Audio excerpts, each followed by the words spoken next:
ಬೆಡ್ರೂಮ್ನಲ್ಲಿ camera ಕೇಸ್ಗೆ twist. ಹೆಂಡತಿಯಿಂದಲೇ 17 lakh ದೋಖಾ ಅಂತ ಪತಿ ಕಣ್ಣೀರು. 19 ಮದುವೆಯಾಗಿಲ್ಲ, ಒಂದೇ ಮದುವೆಯಿಂದ ಹಕ್.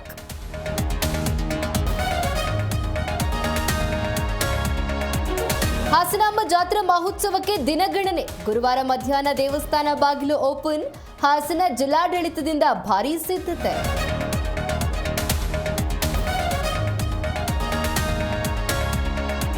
ಗಡಿಭಾಗದಲ್ಲಿ ಸಂಪೂರ್ಣವಾಗಿ ಹದಗೆಟ್ಟ ರಸ್ತೆಗಳು. ಜೀವ ಕೈಯಲ್ಲಿ ಹಿಡಿದು ಸವಾರರ ಸಂಚಾರ. ಕಾಗವಾಡದಿಂದ ಮಹಾರಾಷ್ಟ್ರ ಪ್ರಯಾಣಕ್ಕೆ ಹಿಡಿಶಾಪ.